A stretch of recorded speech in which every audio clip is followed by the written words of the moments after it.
ಇನ್ನು ಮಳೆ ಇಲ್ಲದೆ ಮೆಕ್ಕೆಜೋಳ ಬೆಲೆ ಒಣಗಿದ ಕಾರಣಕ್ಕೆ ಹೊಲಕ್ಕೆ ಕುರಿಗಳನ್ನ ಬಿಟ್ಟು ರೈತನೋರ್ವ ಮೇಯಿಸಿದ್ದಾನಂತೆ. ವಿಜಯನಗರ ಜಿಲ್ಲೆಯ ದೊಡ್ಡ ಗೊಲ್ಲರಹಟ್ಟಿಯಲ್ಲಿ ನಡೆದಿರತಕ್ಕಂಥ ಘಟನೆ ಇದು. ಹೊಲದಲ್ಲಿ ಕುರಿಗಳನ್ನ ಬಿಟ್ಟು ಮೇಯಿಸಿದ ರೈತ 25,000 ಖರ್ಚು ಮಾಡಿ ಬಿತ್ತನೆ ಮಾಡಿದ್ದಂತಹ ಬೆಳೆ ಆಗಿತ್ತಿದು.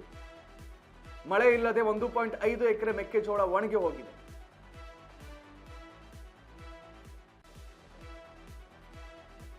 ವಿಜಯನಗರ ಜಿಲ್ಲೆಯ ದೊಡ್ಡ ಗೊಲ್ಲರಹಟ್ಟಿಯಲ್ಲಿ ನಡೆದಿರ್ತಕ್ಕಂಥ ಘಟನೆ. ಹೊಲದಲ್ಲಿ ಕುರಿಗಳನ್ನ ಬಿಟ್ಟು ರೈತ ಮೇಯಿಸಿದ್ದಾರೆ. 25,000 ಖರ್ಚು ಮಾಡಿ ಬಿತ್ತನೆಯನ್ನ ಮಾಡಿದ್ದಂತಹ ಬೆಳೆ ಇವತ್ತು ಒಣಗಿ ಹೋದ ಕಾರಣ ಇನ್ನೇನು ಮಾಡೋದು, ಎಲ್ಲವೂ ಹೋಯ್ತು ಅಂತ ಹೇಳಿ 1.5 ಎಕರೆಗೆ ಮೆಕ್ಕೆಜೋಳ ಒಣಗಿ ಹೋಗಿವೆ ಅನ್ನುವ ಕಾರಣಕ್ಕೆ ಕುರಿಗಳನ್ನು ಬಿಟ್ಟು ಮೇಯಿಸ್ಬಿಟ್ಟಿದ್ದಾರಂತೆ. ಹತಾಶೆ ಭಾವನೆಯಲ್ಲಿ ಪಾಪ ಅಷ್ಟೆಲ್ಲ ಖರ್ಚು ಮಾಡಿಕೊಂಡು ಬಿತ್ತನೆ ಮಾಡಿದ್ರು ಕೂಡ ಒಂದೇ ಒಂದು ಹನಿ ಮುಂಗಾರು ಮಳೆ ಬರ್ತಾ ಇಲ್ಲ. ಬೆಳೆಗಳೆಲ್ಲವೂ ಕೂಡ ಒಣಗಿ ಹೋಗಿವೆ ಬಿಸಿಲ ಬೇಗೆಗೆ. ಹತಾಶ ಭಾವನೆಯಿಂದ ಕುರಿಗಳನ್ನ ಬಿಟ್ಟು ಮೇಯಿಸಿದಾರಂತೆ. ನೋಡಿ, ನಾವು ವಿಷಯಗಳಲ್ಲಿ ತೋರಿಸ್ತಾ ಇದ್ದೀವಿ. ಕುರಿ ಮೇಯ್ತಾ ಇದೆ.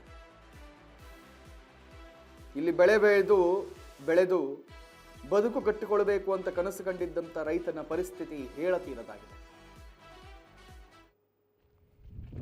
25,000 ಹಾಕಿದೀವಿ, ಎಲ್ಲ ಮಳೆ ಎಲ್ಲ ಒಣಗೋಗಿದೆ, ಕುರಿಯನ್ನ ಮೇಯ್ತಾವಂತ ಬಿಟ್ಟಿದೀವಿ, ಎಲ್ಲ ಲಾಸ್ ಆಗಿದೆ. ಅದಕ್ಕೆ ಕುರಿಯನ್ನ ಮೇಯ್ತಾವಂತ ಬಿಟ್ಟಿದ್ವಿ. ಅಷ್ಟಿಷ್ಟು ಖರ್ಚು ಮಾಡಿದ್ದನ್ನ ಪರಿಹಾರ ಕೊಡ್ರಿ ಅಂತ ಹೇಳ್ತಿದ್ವಿ. ಇಲ್ಲಾಂದ್ರೆ ಮತ್ತೆ ಬಡವರು ಎಲ್ಲ ಹೊಟ್ಟೆ ಮೇಲೆ ಬಡಿಯೋದಾಗುತ್ತೆ. ಖರ್ಚು ಮಾಡಿ ಖರ್ಚಿನ ಹೊಂಟೋದ್ರೆ ಸಾಕು.